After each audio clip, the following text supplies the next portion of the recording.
तमाम मुस्लिम उलमाए कराम ने एक साथ मिलकर यह ऐलान किया है कि हम इस कानून को किसी भी हाल में बर्दाश्त नहीं करेंगे। अब सबसे बड़ा सवाल यह है, क्या वाकई सबके लिए बराबर इंसाफ लाने वाला कानून है या फिर आइन की रूह के खिलाफ एक मुतनाज़ा कदम है?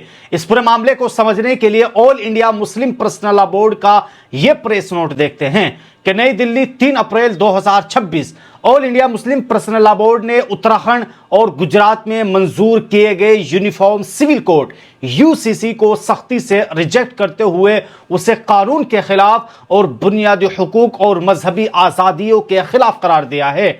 बोर्ड के जिम्मेदारान ने एक प्रेस कॉन्फ्रेंस में कहा है कि गुजरात असेंबली से मंजूर शुदा यूसीसी बिल जो इस वक्त गवर्नर की मंजूरी का मुंतजिर है, न सिर्फ आइन की रूह के खिलाफ है बल्कि इससे शहरियों के बुनियादी हुकूक, मजहबी आज़ादी और बराबरी और शख्सी आज़ादी मुतासिर होती है।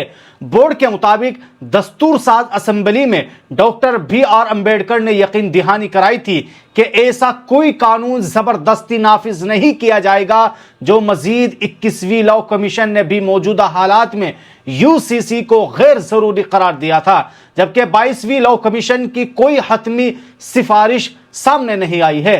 प्रेस कॉन्फ्रेंस में कहा गया है कि गुजरात हुकूमत की जानिब से अवामी राय लेने का अमल शफाफ नहीं रहा और रिपोर्ट को मंजर आम पर लाना तशवीश का बाइस है। इससे यह तासुर मिलता है कि अवामी मुशावरात महज रस्मी कार्रवाई थी। All India Muslim personal law board ने मजीद इल्जाम आयद किया है कि यूसीसी के जरिए अक्सरियती नजरियात को अकलियती तबकात खुसूसन मुसलमानों पर मुसल्लत करने की कोशिश की जा रही है। निकाह, तलाक, वरासत और खानदानी कवानीन जैसे मामलात में मुदाखलत को मजहबी आज़ादी के खिलाफ करार दिया गया है। उन्होंने कहा है कि उत्तराखंड में नाफिज यूसीसी को पहले ही अदालत में चैलेंज किया जा चुका है और यह मामला अभी भी ज़ेर समाअत है। आखिर में all India Muslim personal law board ने मुतालबा किया है कि उत्तराखंड, गुजरात में यूसीसी के निफाज को फौरी तौर पर रोका जाए और इसका मुकम्मल आईनी जायजा लिया जाए और किसी भी कानूनी इस्लाह को वसीतर मुशावरत और आईनी तकाज़ों के मुताबिक ही आगे बढ़ाया जाए। अब जरा वक्त पर भी गौर कीजिए। ऐसे वक्त में जहां मुख्तलिफ रियासतों में इंतखाबात करीब है, इस कानून को मंजूर किया जाना कई सवालात को जन्म देता है। क्या यह महज इत्तिफाक है या फिर इसके पीछे कोई सियासी हिकमत अमली छुपी हुई है? यही वजह है कि तमाम मुस्लिम उलमाए कराम मुतालबा कर रहे हैं कि इस कानून को फौरी तौर पर रोका जाए और इसका मुकम्मल आईनी जायजा लिया जाए। किसी भी तब्दीली से पहले तमाम फरीकों से खुलकर मशवरा किया जाना चाहिए। अब नजरे अदलिया और आने वाले फैसलों पर है। क्या यह कानून वाकई नाफिज होगा? क्या यह आईनी जांच पर पूरा उतरेगा या फिर उसे रोक दिया जाएगा? फैसला वक्त करेगा, लेकिन फिलहाल सवालात बहुत है और जवाब अभी भी बाकी है। लेकिन वहीं all India Muslim personal law board ने साफ कर दिया है कि हम जो कुछ गुजरात और उत्तराखंड में यूसीसी को नाफिज किया गया है, हम तमाम मुस्लिम उलमाए कराम मिलकर एक साथ इस कानून को रिजेक्ट करते हैं और रिजेक्ट के साथ यह भी ऐलान करना चाहते हैं कि हम इस कानून को बर्दाश्त नहीं करेंगे। देखिए, मुस्लिम संगठन, पता नहीं उसके दिमाग में इसे इस्लामिक कंट्री भारत को बनाना चाहते हैं, इस्लामिक भारत, जो संभव नहीं है। एक देश एक कानून, वही यूसीसी है और ये नरेंद्र मोदी की सरकार रहते हुए देश में लागू होगा और जो स्टेट इसे लागू नहीं करते हैं उनको मुस्लिम प्रेम स्पेशल बोर्ड के लिए, ये मुस्लिम और हिंदू का सवाल नहीं है, सवाल है एक देश एक कानून, एक देश एक कानून। और मुस्लिम संगठन इसे शरिया कानून से भारत को बदलना चाहते हैं, जो असंभव। अब आइए अगली खबर के ताल्लुक से बात कर लेते हैं। खबर यह है कि जमीयत उलमा हिंद को एक बार फिर से एक बड़ी कामयाबी हासिल हुई है। दिल्ली फसादात 2020 के एक अहम केस में अदालत ने 9 अफराद को बाइज्जत बरी कर दिया है।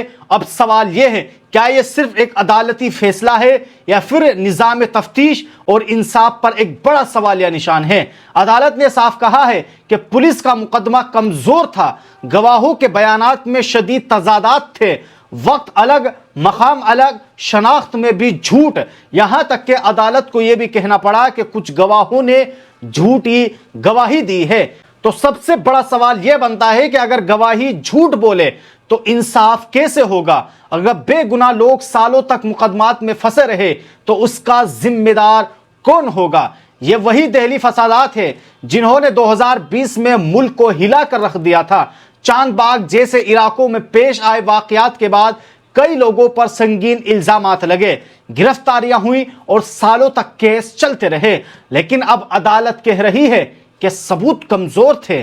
तो क्या इसका मतलब यह है कि कहीं ना कहीं तफ्तीश में बड़ी खामी थी? क्या जल्दबाजी में लोगों को फंसाया गया था, या फिर असल मुजरिम अब भी आजाद घूम रहे हैं? और एक और बड़ा पहलू कि जमीयत उलमा हिंद की कानूनी टीम ने इस केसेस में अहम किरदार अदा किया। अब तक 125 अफराद को बाइज्जत बरी करवा चुकी है। तो अब सवाल यह उठता है कि क्या इतनी बड़ी तादाद में बरी होना इस बात की तरफ इशारा नहीं करता कि कहीं ना कहीं निजाम में खराबी है? हमारे साथ आज सवाल यही है, क्या यह इंसाफ की जीत है या निजाम की नाकामी है? बेगुनाह अगर सालों जेल में रहेंगे तो इसका हिसाब कौन देगा? और क्या ऐसे केसेस में किसी की जवाबदेही तय होगी या नहीं? नाजरीन, आज की बहस सिर्फ 9 अफराद की आजादी तक महदूद नहीं है। यह बहस इंसाफ, तफ्तीश और सच की है। आप क्या सोचते हैं? क्या वाकई इंसाफ हुआ या इंसाफ में देर हो गई? अपनी राय आप भी जरूर दीजिए, क्योंकि ये सवाल हम सब का है। बहरहाल सदर जमीयत उलमा हिंद हजरत मौलाना महमूद असद मद्दी ने इस फैसले पर इत्मीनान का इजहार करते हुए वकला की कानूनी कोशिश को सराहा और कहा कि इंसाफ की बालादस्ती के लिए जमीयत उलमा हिंद अपनी कानूनी खिदमात जारी रखेगी। बाकायदा जमीयत उलमा हिंद ने भी इस ताल्लुक से यह प्रेस नोट जारी किया, जो हमने आप सबको दिखाया कि किस तरह जमीयत उलमा हिंद की कोशिश से अब फिर से 9 मुसलमान बाइज्जत बरी हो चुके हैं, जो कुछ दिल्ली फसादात में हुआ था और उसके ताल्लुक से गिरफ्तार किया गया था। लेकिन आपने यहां पर यह भी देखा कि किस तरह अदालतें खुद ये बात कह रही है कि वो गवाह, वो सबूत, वो वक्त, वो टाइम नहीं था जो इन पर लागू किया जा सके। इससे साफ जाहिर होता है कि एक तबके को फंसाने की बड़ी साजिश होती है ताकि एक तबके के लोगों को जेल की सलाखों में डाल दिया जाए। और ऐसा होता है कि सालों साल तक मुसलमान जेल के अंदर सड़ता रहता है, और जब बड़ी सुप्रीम कोर्ट का फैसला आता है तो पता चलता है कि कोई भी सबूत इनके खिलाफ नहीं है, इसलिए इनको बाइज्जत बरी कर दिया जाता है। तो बहरहाल दोस्तों, आप सब लोगों ने इस वीडियो के अंदर आज की ये 2 वायरल बड़ी खबरें देखी, जिसमें से आप सब लोगों ने all India Muslim personal law board के ताल्लुक से भी देखा कि all India Muslim personal law board ने बाकायदा प्रेस कॉन्फ्रेंस की और कॉन्फ्रेंस करने के बाद साफ तौर पर कहा है कि हम यूसीसी बिल को मंजूर नहीं करेंगे। आप सब लोग इस वीडियो को ज्यादा से ज्यादा शेयर कीजिए, और अगर आप हमसे जुड़ना चाहते हैं तो आप हमारे इस चैनल को सब्सक्राइब कर लीजिए। बहुत बहुत शुक्रिया, फिर मुलाकात होगी।